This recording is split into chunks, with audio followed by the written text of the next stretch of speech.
है तो सभी जानवर अपनी जान बचाकर समुद्र में भागने लगते हैं, जिससे डायनासोर उनका पीछा करके समुद्र में चला जाता है। तब मेगालोडॉन नाम की शार्क पानी से निकलकर उस डायनासोर को खा जाती है। यहाँ से सीन शिफ्ट होता है और हमें प्रेजेंट टाइम दिखाया जाता है, जहाँ जोनास नाम का आदमी अपने हथियारों से एक कंटेनर में छेद करके बाहर आता है। असल में जोनास समुद्र के बीचों बीच चल रही शिप पर था। इस शिप पर कई सारे कंटेनर्स मौजूद थे। यहाँ हमें पता चलता है कि जोनास इलीगल कामों के बारे में कुछ सबूत इकट्ठे करने के लिए शिप पर आया था। खैर, कंटेनर से बाहर आकर वो कुछ लोगों को केमिकल से भरी कैंस को समुद्र में फेंकते हुए देखता है, इसलिए वो उन लोगों की फोटो क्लिक कर लेता है। इसके बाद वो रिकॉर्ड फाइल की फोटो लेने के लिए शिप के ऑफिस में जाता है, जहाँ एक तोता उसे देखकर चिल्लाने लगता है, जिससे शिप के गार्ड्स वहाँ आ जाते हैं और जोनास पर हमला कर देते हैं। पर जोनास उनसे बचकर भाग जाता है और उसके बीच आ रहे लोगों को बुरी तरह पीटने लगता है, लेकिन शिप के गार्ड्स उसे घेर लेते हैं, जिससे जोनास अपनी फाइट स्किल से उन्हें मारता है और शिप के ऊपर आ जाता है। पर यहाँ भी गार्ड्स आ जाते हैं, इसलिए जोनास समुद्र में कूद जाता है। ठीक उसी समय जोनास के साथी मैक और रिगास एक प्लेन लेकर वहाँ आते हैं और जोनास को बचा कर ले जाते हैं। इसके बाद हम चाइना के ओशियानिक इंस्टीट्यूट हाइनान के डायरेक्टर जूमिंग और उसकी इन्वेस्टर हिलरी को देखते हैं, जो कि अपने नए इन्वेंशन का टेस्ट कर रहे थे।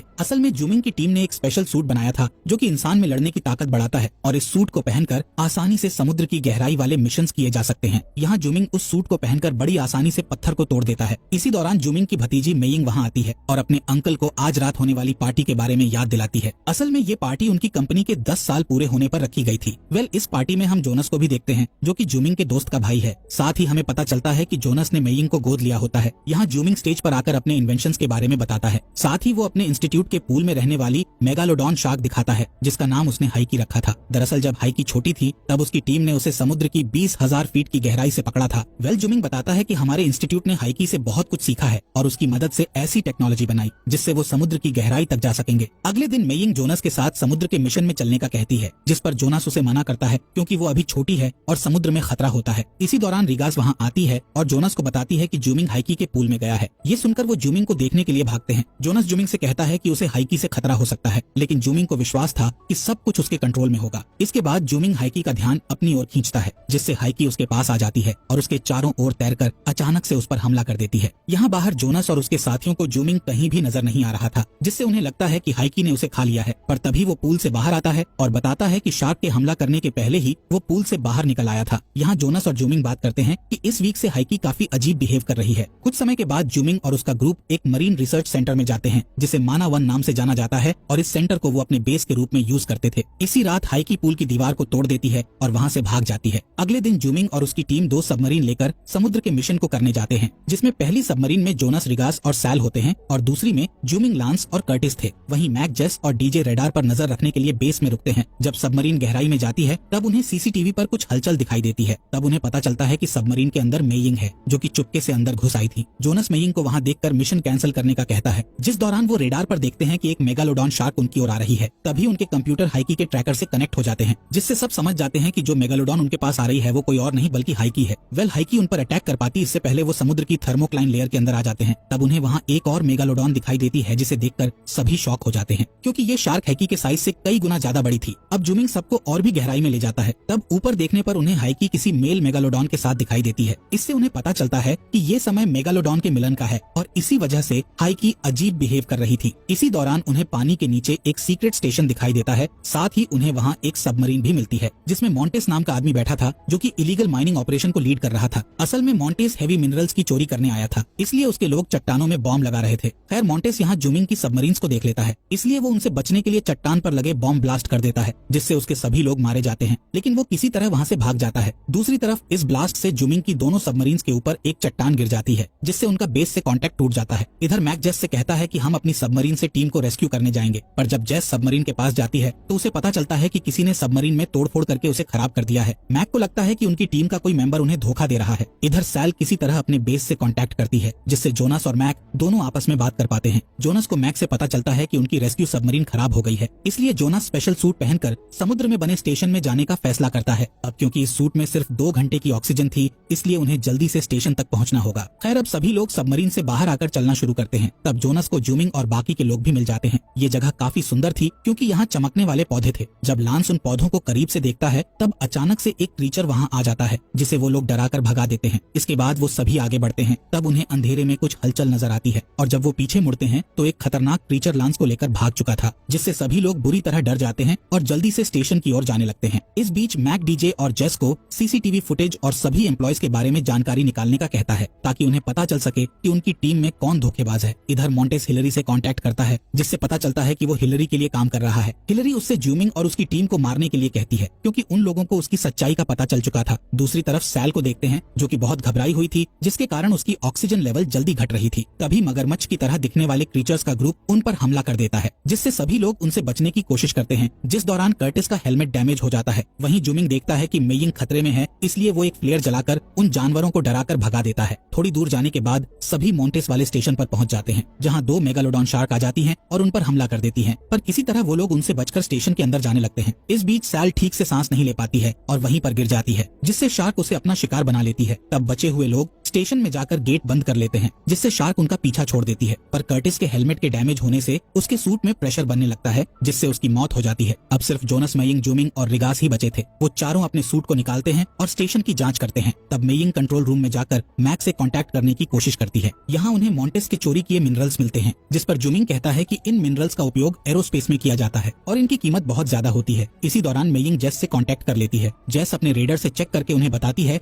कि इस स्टेशन के दूसरे कोने पर 2 इमरजेंसी पॉड्स हैं, जिनसे वो ऊपर आ सकते हैं। इसके बाद सभी पॉड्स के पास जाते हैं, जहां जूमिंग देखता है कि इस स्टेशन पर आए लोग उसके बनाए सूट का यूज कर रहे थे, जिससे जूमिंग समझ जाता है कि ये काम उसी के टीम मेंबर का है। अब चारों पॉड्स तक पहुंच जाते हैं, जिस दौरान वहां का गेट अपने आप बंद हो जाता है और वहां लगी स्क्रीन ऑन हो जाती है। इस स्क्रीन पर जेस थी, जो बताती है कि ये स्टेशन मेरे कंट्रोल में है, जिससे सबको पता चल जाता है कि उनकी टीम मेंबर जेस ने उन्हें धोखा दिया है। तभी जेस एक पॉड को रिलीज कर देती है, जिससे उनके पास सिर्फ एक ही पॉड बचता है। फिर जेस रिगास से कहती है कि अगर तुम्हें अपने लोगों की जान बचानी है तो जोनस को मारना होगा, जिस पर जोनस अपने साथियों के लिए खुद की जान देने के लिए मान जाता है। पर रिगास उसे नहीं मारती, जिससे जेस दूसरा पॉड भी रिलीज कर देती है। जिसके बाद हिलरी स्क्रीन पर आती है और बताती है कि मैंने जूमिंग के इन्वेंशन से कई इलीगल काम किए और काफी पैसे कमाए हैं, और आगे भी मैं इसी तरह काम करूंगी। ये सुनकर जूमिंग गुस्से में स्क्रीन को तोड़ देता है। तब हिलरी जेस को उन्हें मारने का कहती है, जिससे जेस उस पॉड वाले रूम में लगी एक हैच को ओपन कर देती है, जिसके खुलने से समुद्र का पानी रूम में भरने लगता है। अब चारों सिर्फ रूम के गेट को खोलकर जिंदा बच सकते थे, जिसके लिए उन्हें इस स्टेशन का कंट्रोल अपने पास लेना होगा। इसलिए जोनस एयरलॉक के रास्ते से समुद्र में आता है और उस स्टेशन के कॉम लिंक पर काम करके जेस का कंट्रोल खत्म कर देता है। पर समुद्र के प्रेशर के कारण वो बेहोश हो जाता है। जब जोनस की आंख खुलती है तो उसे पता चलता है कि उसे मॉन्टेस ने बचा लिया है, क्योंकि वो जोनस से बदला लेने के लिए उसे अपने हाथों से मारना चाहता था। असल में कई साल पहले जोनस ने मॉन्टेस को एक केस में जेल भेजा था। खैर, यहाँ जोनस की टीम डूब रही थी, वहीं मॉन्टेस और जोनस के बीच फाइट होती है। जोनस मॉन्टेस को पानी में गिरा देता है और कंट्रोल रूम में आ जाता है, पर मॉन्टेस वहाँ आकर जोनस पर हमला कर देता है, जिससे एक बार फिर उनकी फाइट होती है, जिसमें जोनस एक फावड़े से मॉन्टेस को मारकर बेहोश कर देता है और जल्दी से उस रूम का गेट खोल देता है, जिससे उसके साथियों की जान बच जाती है। इसके बाद सभी मॉन्टेस की सबमरीन में बैठकर वहाँ से भागने लगते हैं, जिस दौरान वहाँ मेगालोडॉन आ जाती हैं। इसलिए जूमिंग उनका ध्यान भटकाने के लिए स्टेशन की सभी लाइट्स ऑन कर देता है, जिससे मेगालोडॉन स्टेशन पर हमला करने लगती है। तब मौका देखकर वो सबमरीन से समुद्र के बाहर जाने लगते हैं। रास्ते में वो देखते हैं कि बॉम्ब ब्लास्ट होने के कारण थर्मोक्लाइन लेयर में एक बड़ा छेद हो गया है। तभी हम उस छेद से खतरनाक जानवरों को ऊपर आते हुए देखते हैं। खैर, इस बीच मॉन्टेस भी स्पेशल सूट पहनकर ऊपर आ जाता है। दूसरी तरफ मैक और डीजे को सीसीटीवी फुटेज से पता चल जाता है कि जेस ने उन्हें धोखा दिया है। इसी दौरान हिलरी के आदमी माना 1 बेस पर आ जाते हैं, जहां वो मैक और डीजे को मारने के लिए उनके पास जाते हैं, पर वो दोनों उनसे बचते हुए समुद्र में कूद जाते हैं और बेस के नीचे वाले हिस्से से अंदर आ जाते हैं। पर हिलरी के लोग वहां आकर उन्हें पकड़ लेते हैं। तब जूमिंग और जोनस वहां आ जाते हैं और अपने दोनों साथियों को बचा लेते हैं। इधर बेस में मॉन्टेस भी आ जाता है और जेस से मिलकर उसे किस करता है, जिससे पता चलता है कि वो दोनों कपल हैं। यहाँ उन्हें 3 मेगालोडॉन शार्क दिखाई देती हैं, जो कि थर्मोक्लाइन लेयर से ऊपर आ गई थी। इसलिए जेस हिलरी को इस बारे में बताती है, जिस पर हिलरी कहती है कि इस कंट्रोल रूम के कांच को शार्क नहीं तोड़ सकती। पर तभी एक शार्क कांच तोड़ देती है और जेस को खा जाती है। ये देखकर मॉन्टेस जल्दी से कंट्रोल रूम से भाग जाता है। दूसरी तरफ जोनास और उसके साथी एक बोट में बैठकर भागने लगते हैं, जिससे हिलरी के लोग दूसरी बोट से उनका पीछा करने लगते हैं। पर जब वो जोनस के साथियों पर गोलियां चलाने वाले होते हैं, तब एक शार्क उन लोगों को खा जाती है। खैर, इसके बाद जोनास अपनी बोट पर मौजूद चीजों से बॉम्ब वाला हार्पून बनाता है और फिर वो सभी फन आइलैंड की ओर जाने लगते हैं। इस आइलैंड पर काफी टूरिस्ट आए हुए थे, जिनमें कुछ लोग एक बोट पर एंजॉय कर रहे थे। तभी उनकी बोट अचानक से हिलने लगती है और सभी लोग पानी में गिर जाते हैं। तब थर्मोक्लाइन लेयर से आया ऑक्टोपस उन्हें खाने लगता है। इसी दौरान हिलरी और मॉन्टेस हेलीकॉप्टर से उस आइलैंड पर आ जाते हैं, लेकिन जब वो जंगल में जाते हैं तब मगरमच्छ की तरह दिखने वाले क्रीचर्स उन पर हमला कर देते हैं। ये देख हिलरी जल्दी से हेलीकॉप्टर में आकर मॉन्टेस को बुलाने लगती है, जिससे एक क्रीचर उसकी आवाज सुन लेता है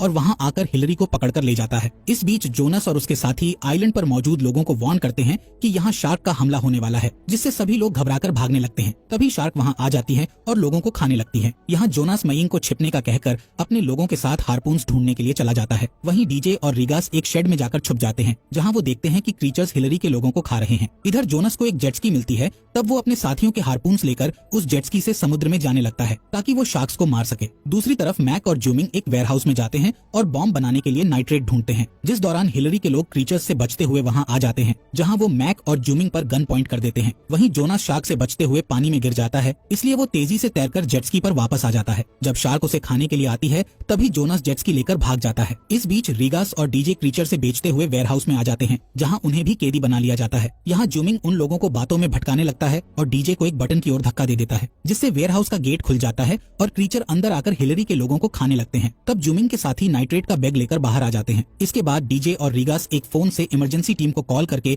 उन्हें मदद के लिए बुलाते हैं, जबकि मैक और जूमिंग हिलरी के हेलीकॉप्टर पर जाते हैं। पर वहाँ एक क्रीचर होता है, इसलिए जूमिंग उस क्रीचर का ध्यान भटकाता है ताकि मैक सेफली हेलीकॉप्टर पर पहुंच सके। तभी वो क्रीचर जूमिंग पर हमला कर देता है, लेकिन जूमिंग एक फावड़े से उसे मार देता है। फिर वो हेलीकॉप्टर में फ्यूल डालने के पाइप को हेलीकॉप्टर में लगाता है, जिससे मैक हेलीकॉप्टर उड़ाना शुरू कर देता है। लेकिन फ्यूल पाइप अभी भी हेलीकॉप्टर में लगा हुआ था, इसलिए जूमिंग पाइप निकालने की कोशिश करता है, जिससे वो नीचे गिर जाता है। ये देखकर कुछ क्रीचर्स उसकी ओर आने लगते हैं, पर तभी मैक हेलीकॉप्टर को कंट्रोल करके फ्यूल टैंक पर फायर कर देता है, जिससे फ्यूल टैंक में आग लग जाती है और जूमिंग क्रीचर से बचकर हेलीकॉप्टर में आ जाता है। दूसरी ओर जोनस का सामना एक शार्क से होता है, लेकिन शार्क को हार्पून से कुछ नहीं होता। लेकिन जब वो दूसरी शार्क पर अटैक करता है तो उस शार्क की मौत हो जाती है। जोनस अपने आखिरी हार्पून को फेंकने वाला होता है, तब मोंटेस उस पर शूट करने लगता है, जिससे उसका हार्पून नीचे गिर जाता है। यहाँ समुद्र के किनारे वो खतरनाक ऑक्टोपस आ जाता है और लोगों को मारने लगता है। तब मेयिंग एक लेडी को बचाने के लिए पानी में चली जाती है। ये देखकर जूमिंग मेयिंग को बचाने के लिए नीचे जाने लगता है, पर तभी वो ऑक्टोपस उनके हेलीकॉप्टर को पकड़ लेता है, जिससे जूमिंग अपने बनाए बॉम्ब को लेकर दूर कूद जाता है और हेलीकॉप्टर समुद्र में गिर जाता है। यहाँ जोनस की जेट स्की एक शार्क से टकरा जाती है, इसलिए जोनस जल्दी से ब्रिज पर कूद जाता है, जिसके पीछे पीछे शार्क भी आ जाती है। लेकिन वो गलती से जंजीरों में उलझ जाती है